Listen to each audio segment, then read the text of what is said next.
Hello friends, welcome to Techyfin. तो इस video में हम जानेंगे Indian Oil RBL bank credit card के बारे में, जो कि एक को ब्रांडेड क्रेडिट कार्ड है। स्पेशली डिजाइन किया गया है उन लोगों के लिए जिनको बहुत ज्यादा फ्यूल की जरूरत पड़ती है, जैसे कि जिन लोगों के पास कार है या फिर बाइक है। तो ऐसे में उन लोगों के लिए ये क्रेडिट कार्ड बेनिफिशियल हो सकता है। अब हो सकता है यहाँ पे कुछ लोग ये सोचें कि क्या तो फिर ये क्रेडिट कार्ड दूसरे लोगों के लिए नहीं है क्या, जो दूसरे लोग बाकी जो दूसरे ट्रांजेक्शन करते हैं फ्यूल को छोड़ करके, तो क्या वो ये क्रेडिट कार्ड नहीं ले सकते हैं? तो ये क्रेडिट कार्ड तो कोई भी ले सकता है जो भी इस क्रेडिट कार्ड के लिए एलिजिबल होगा, जिसके बारे में हम आगे चल करके बात करने वाले हैं। तो कोई भी ये क्रेडिट कार्ड ले सकता है, लेकिन फायदा उन लोगों को ज्यादा होगा जो फ्यूल पे ज्यादा ट्रांजेक्शन करते हैं। तो वो ये क्रेडिट कार्ड लेंगे तो उनको इससे बचत होगी। तो आइए हम समझते हैं कि इस क्रेडिट कार्ड के क्या फीचर्स और बेनिफिट्स हैं।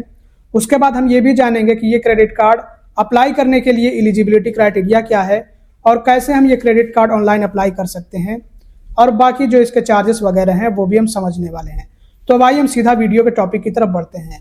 सबसे पहले हम बात कर लेते हैं इस क्रेडिट कार्ड के वेलकम बेनिफिट के बारे में। तो जब ये क्रेडिट कार्ड मिलेगा तो इस क्रेडिट कार्ड से कार्ड इशू होने के 30 दिनों के अंदर अंदर एक 500 रुपए का ट्रांजेक्शन, कम से कम 500 रुपए का ट्रांजेक्शन कर लिया जाए तो ऐसे में हमें 1000 फ्यूल पॉइंट्स मिलेंगे, और एक फ्यूल पॉइंट की वैल्यू होती है 50 पैसे के बराबर। तो यानी कि 500 रुपए जो आपने ट्रांजेक्शन किया है वो एक तरह से आपको लौटा दिया जाएगा। लेकिन ये जो वेलकम बेनिफिट में फ्यूल पॉइंट्स मिलते हैं ये तभी मिलेंगे जब इस क्रेडिट कार्ड की ज्वाइनिंग फी का पेमेंट कर दिया जाए, जो कि है 500 रुपए प्लस जीएसटी। और अब बात कर लेते हैं इस क्रेडिट कार्ड के हाईलाइटिंग फीचर्स के बारे में, जिसके लिए ये क्रेडिट कार्ड जाना जाता है। तो इस क्रेडिट कार्ड से इंडियन ऑयल फ्यूल स्टेशन पे जो ट्रांजेक्शन होंगे उन पे 6% का वैल्यू बैक मिलेगा। तो कैसे ये 6% का वैल्यू बैक मिलेगा, आइए इसको मैं थोड़ा सा आपको एक्सप्लेन कर देता हूं। तो ये 6% का वैल्यू बैक इस तरह से मिलेगा कि सबसे पहले तो जो भी इस क्रेडिट कार्ड से इंडियन ऑयल के फ्यूल स्टेशन यानी कि पेट्रोल पंप्स पे ट्रांजेक्शन होंगे उन पे हर 100 रुपए खर्च होने पे 10 रिवॉर्ड पॉइंट्स मिलेंगे। 10 रिवॉर्ड पॉइंट्स जो है वो फ्यूल पॉइंट्स होंगे। तो एक फ्यूल पॉइंट की वैल्यू होती है 50 पैसे के बराबर। तो 10 फ्यूल पॉइंट्स मिलेंगे, जिसका मतलब ये होता है कि 5 रुपए यहाँ पे तो एक तरह से वापस मिल रहे हैं, कैशबैक मिल रहा है 5 रुपए का, या फिर वैल्यू बैक भी कह सकते हैं। इसके अलावा जो 1% का फ्यूल सरचार्ज होता है उसका भी वेवर मिल जाएगा। मतलब जो 1% का सरचार्ज लगेगा फ्यूल ट्रांजेक्शन करने पे वो माफ कर दिया जाएगा। तो इस तरह से टोटल 6% का वैल्यू बैक मिलेगा इस क्रेडिट कार्ड से, अगर इस क्रेडिट कार्ड का इस्तेमाल किया जाए इंडियन ऑयल के फ्यूल स्टेशन पे। तो लेकिन इस पर कैपिंग होगी कि पर स्टेटमेंट में या फिर एक महीने में ज्यादा से ज्यादा 1000 फ्यूल पॉइंट्स ही मिल पाएंगे। जहां पे एक्सेलरेटेड फ्यूल पॉइंट्स मिलते हैं वहां पे ज्यादा से ज्यादा 1000 फ्यूल पॉइंट्स ही मिलेंगे महीने भर में। मतलब 500 रुपए तक की इस पे बचत की जा सकती है। और बाकी जो इस क्रेडिट कार्ड से दूसरे ट्रांजेक्शन होंगे, जैसे कि शॉपिंग वगैरह है या फिर पीओएस ट्रांजेक्शन हो गया, जो भी परचेजेस वगैरह होंगे, तो उन पर भी हर 100 रुपए खर्च होने पे एक फ्यूल पॉइंट मिलेगा, मतलब कि 50 पैसे की बचत होगी। लेकिन याद रहे कि कुछ ऐसे ट्रांजेक्शन होते हैं जिनको एक्सक्लूड कर दिया जाता है और उन पे कोई रिवॉर्ड्स नहीं मिलते हैं। जैसे मैं एग्जांपल दे रहा हूं, इंश्योरेंस का पेमेंट हो गया, एजुकेशन रिलेटेड पेमेंट्स हो गया, रेंट पेमेंट हो गया। इस तरह के ट्रांजेक्शन पे आपको जनरली जो क्रेडिट कार्ड्स होते हैं उन पे कोई रिवॉर्ड्स नहीं मिलते हैं। और अगर कैशबैक कैटेगरी का होता है तो कैशबैक नहीं मिलता है। और ये जो फ्यूल पॉइंट्स होंगे इनको रिडीम किया जा सकेगा इंडियन ऑयल के फ्यूल स्टेशन पे, और वहां से हम जो है इसको रिडीम करके चाहे तो फ्यूल ले सकते हैं, जो कि हमें एक तरह से फ्री का मिलेगा। और इस क्रेडिट कार्ड से अगर साल भर में 1,75,000 रुपए या फिर इससे ज्यादा खर्च कर दिए जाए तो जो इसकी एनुअल फी होती है, जो कि 500 रुपए प्लस जीएसटी होती है, वो माफ कर दी जाएगी। और ये क्रेडिट कार्ड आप रुपे नेटवर्क पर भी ले सकते हैं। तो रुपे नेटवर्क वाला क्रेडिट कार्ड होगा तो उसको आप चाहें तो यूपीआई से भी जोड़ सकते हैं। और अब बात कर लेते हैं एलिजिबिलिटी क्राइटेरिया के बारे में कि ये क्रेडिट कार्ड अप्लाई करने के लिए एलिजिबिलिटी क्राइटेरिया क्या है। तो इस क्रेडिट कार्ड को अप्लाई करने के लिए उम्र कम से कम 21 साल होनी चाहिए और ज्यादा से ज्यादा 65 साल होनी चाहिए। इसके अलावा एक रेगुलर सोर्स ऑफ इनकम का होना जरूरी है। जो अप्लीकेंट हो या तो वो जॉब वाला हो या जॉब वाली हो, मतलब सैलरीड हो, या फिर प्रोफेशनल हो, जिसको हम सेल्फ एम्प्लॉयड भी कहते हैं। तो सेल्फ एम्प्लॉयड तो आप लोग जानते ही हैं कि 2 तरह के होते हैं। एक तो वो जिनका खुद का बिजनेस होता है या फिर किसी और के बिजनेस में पार्टनरशिप होती है, और दूसरे वो जो कि प्रोफेशनल होते हैं, जैसे कि एडवोकेट हैं या फिर डॉक्टर हैं, टीचर हैं, XYZ काफी सारे प्रोफेशंस होते हैं। इसके अलावा मिनिमम इनकम के बारे में बात करी जाए तो जो सैलरीड हैं जो लोग जॉब कर रहे हैं उनकी सैलरी अगर 20,000 है कम से कम तो मिल जाएगा। अब इसमें 19-20 हो तब भी मिल जाता है, कोई इशू नहीं है। इसके अलावा जो अपना खुद का बिजनेस कर रहे हैं तो जो सेल्फ एम्प्लॉयड हैं उनका जो ITR या फिर जो एनुअल इनकम होती है वो अगर 4 लाख है, कम से कम 4 लाख है तो मिल जाना चाहिए है ये क्रेडिट कार्ड। और इसमें ये भी मैटर करता है ना कि सिविल स्कोर कैसा है, क्रेडिट रिपोर्ट कैसी है, तो ये case to case, person to person vary भी कर सकता है। कभी कभी को बहुत अच्छी इनकम होने के बाद भी नहीं मिल पाता है, क्योंकि अगर सिविल स्कोर खराब हो तो कितनी भी इनकम हो उस पर नहीं मिल पाता, और कभी कभी को कम इनकम पर भी मिल जाता है अगर बहुत अच्छा ट्रैक रिकॉर्ड रहा तो। और इसको हम कैसे अप्लाई कर सकते हैं, तो इसको हम ऑनलाइन अप्लाई कर सकते हैं, बहुत ही आसान है ये क्रेडिट कार्ड अप्लाई करना। RBL बैंक की वेबसाइट पर विजिट करना है, क्रेडिट कार्ड के सेक्शन में आना है और उसके बाद सारे क्रेडिट कार्ड्स देखने हैं। जहां पे ये Indian oil RBL bank credit card देखने को मिल जाए तो वहां पे हमें अप्लाई नाउ का ऑप्शन भी देखने को मिलता है, जिसपे हमें टैप करना है और उसके बाद अपनी डिटेल्स फिल करनी है। बस आपको लिंक डिस्क्रिप्शन में और पिन कमेंट में दिया गया है, ज्यादा आपको तामझाम करने की जरूरत नहीं पड़ेगी। बस आप उस लिंक पर टैप करेंगे तो सीधा आपको एप्लीकेशन फॉर्म देखने को मिलेगा। आप आसानी से इसको ऑनलाइन अप्लाई कर सकते हैं और इसका जो अप्रूवल रेट है वो भी काफी अच्छा है। और इसमें सिर्फ आधार कार्ड और पैन कार्ड की जरूरत पड़ती है ऑनलाइन अप्लाई करने के लिए। बाद में अगर वेरिफिकेशन की जरूरत पड़ जाए तो बैंक वेरिफिकेशन करा लेता है। कुछ केसेस में बिना वेरिफिकेशन के भी मिल जाता है, जिनका पहले से सिविल रिकॉर्ड या ट्रैक रिकॉर्ड होता है अच्छा क्रेडिट के साथ में, चाहे वो लोन हो या फिर क्रेडिट कार्ड, तो उनको आसानी से मिल जाता है बिना किसी वेरिफिकेशन के।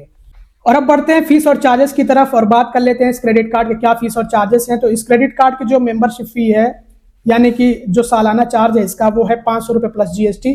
जब ये क्रेडिट कार्ड इशू किया जाएगा तो उस पर इशुएंस चार्ज, जिसको हम ज्वाइनिंग फी भी कहते हैं, वो 500 रुपये प्लस GST है, पहले साल वो ली जाएगी। फिर उसके बाद अगले साल फिर वही फी, मतलब वही सालाना फी होगी 500 रुपये प्लस GST। लेकिन आपको मैंने बता दिया है कि जब आपको एक क्रेडिट कार्ड मिलेगा तो कार्ड इशू होने के 30 दिन के अंदर अंदर जब आप इससे पहला ट्रांजेक्शन 500 रुपये या फिर 500 रुपये से ऊपर का करेंगे तो उस पर आपको मिल जाएगा एक तरह से 500 रुपये का वैल्यू बैक। कैसे मिलेगा, उस पर आपको 1000 फ्यूल पॉइंट्स मिल जाएंगे, जिनकी वैल्यू होती है 500 रुपये का बराबर। लेकिन ये आपको तभी मिलेगा बेनिफिट जब आप इस क्रेडिट कार्ड की ज्वाइनिंग फी का पेमेंट कर देंगे। इसके अलावा जो एनुअल फी में आपको वेवर मिलता है वो भी आपको तभी मिलेगा जब आप एनुअल फी का पेमेंट कर देंगे। तो आप क्राइटेरिया अगर पूरा कर रहे होंगे तब भी वो आएगा, उसका जो है बिल आ जाएगा 500 रुपये प्लस GST का, एनुअल फी का। तो जब आप उसका पेमेंट कर देंगे ना, तो आप क्राइटेरिया क्योंकि पूरा कर रहे होंगे 1,75,000 या फिर उससे ऊपर आपने ट्रांजेक्शन कर लिया होगा साल भर में, तो वो फी एक तरह से आपको रिवर्स कर दी जाएगी, वापस लौटा दी जाएगी। तो ये होता है फी वेवर का चक्कर, इस तरह से इसका सिस्टम काम करता है। फाइनेंस चार्ज कितना होगा, जिसको हम इंटरेस्ट चार्ज भी कहते हैं, तो ये फाइनेंस चार्ज मैं आप लोगों को बार बार समझाता रहता हूं कि तभी लिया जाता है जब क्रेडिट कार्ड के बिल का पेमेंट ओवर ड्यू कर दिया जाए, यानी ड्यू डेट से पहले पेमेंट ना किया जाए, जो लास्ट डेट है उससे पहले पेमेंट ना किया जाए। क्रेडिट कार्ड से खर्चा किया हो लेकिन टाइम पे ना लौटाया गया हो, तो ऐसे में हमसे इंटरेस्ट चार्ज लिया जाता है, अदरवाइज नहीं लिया जाता है। तो ये कितना होगा, तो ये होगा 3.99% पर मंथ, और ये पर एनम जा सकता है 47.88% तक। और ये फाइनेंस चार्ज तब भी लिया जाता है जब क्रेडिट कार्ड से कैश निकाला गया हो। लेट पेमेंट फीस के बारे में बात की जाए तो ये फीस तभी ली जाती है जब क्रेडिट कार्ड के बिल का पेमेंट टाइम से ना किया गया और लेट किया गया हो, तो ऐसे में ये फीस ली जाती है। मतलब क्रेडिट कार्ड से खर्चा करने के बाद उसको टाइम पे ना लौटाया गया हो, तो ये फीस होगी 12.5%। 12.5% ऑफ द आउटस्टैंडिंग अमाउंट, जितना जो है बकाया होगा उसी के 12.5% ये फी होगी।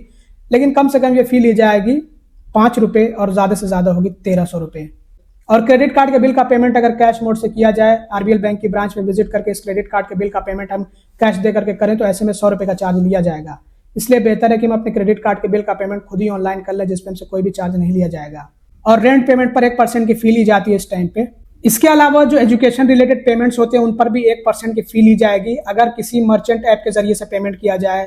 बहुत सारे मर्चेंट ऐप्स हैं, जैसे कि क्रेड है, पेटीएम है, फोन पे है, और भी काफ़ी सारे ऐप्स हैं। बट यही अगर हम पेमेंट करें डायरेक्टली कॉलेज या फिर स्कूल या फिर यूनिवर्सिटी की वेबसाइट पे, तो 1% का वहाँ पे हमें चार्ज नहीं देना होगा। या फिर अगर हम कॉलेज या स्कूल पे विजिट करके जो POS होता है उसके जरिए से ट्रांजेक्शन करें तब भी ये फी माफ़ होगी। तो याद रहे कि अगर हम किसी मर्चेंट ऐप के जरिए से पेमेंट करते हैं तब हमें ये फी देनी होगी, अदरवाइज डायरेक्टली हम पेमेंट करेंगे तो वहाँ पे हमें कोई फी नहीं देनी होगी इस तरह की। और अगर ऑटो डेबिट फेल होता है, जिसको हम जो है ऑटो पे भी कहते हैं, तो ये हम अपने क्रेडिट कार्ड के लिए सेट करके इसलिए रखते हैं ताकि हमें मैनुअली क्रेडिट कार्ड के बिल का पेमेंट ना करना पड़े, हमारे बैंक अकाउंट से ऑटोमेटिकली हो जाए। या फिर अगर हम अपने क्रेडिट कार्ड के बिल के पेमेंट के लिए स्टैंडिंग इंस्ट्रक्शन सेट करके रखें, या फिर क्रेडिट कार्ड के बिल के पेमेंट के लिए हम चेक डिपॉजिट करके रखें। और इन सभी केसेस में अगर पेमेंट नहीं हो पाया, पेमेंट फेल हो गया, जैसे कि चेक बाउंस हो गया या फिर ऑटो डेबिट रिवर्स हो गया, फेल हो गया, पेमेंट नहीं हो पाया तो ऐसे में 500 रुपये का चार्ज लिया जाएगा। और यूटिलिटी बिल पेमेंट्स पे 50,000 रुपये तक की फ्री लिमिट मिलती है कि आप 50,000 रुपये तक फ्री में यूटिलिटी का बिल पेमेंट कर सकते हैं क्रेडिट कार्ड के जरिए से। उसके बाद अगर आप करेंगे तो 1% का चार्ज होगा। तो ये थे इस क्रेडिट कार्ड के फीस और चार्जेस। ये जनरल चार्जेस होते हैं आरबीएल बैंक के क्रेडिट कार्ड के। तो सारे मैंने आप लोगों को जरूरी चार्जेस भी बता दिए हैं। अब अगर आपको ये क्रेडिट कार्ड अप्लाई करना हो तो लिंक डिस्क्रिप्शन में है, चेक जरूर से कर लीजिएगा और पिन कमेंट में भी है।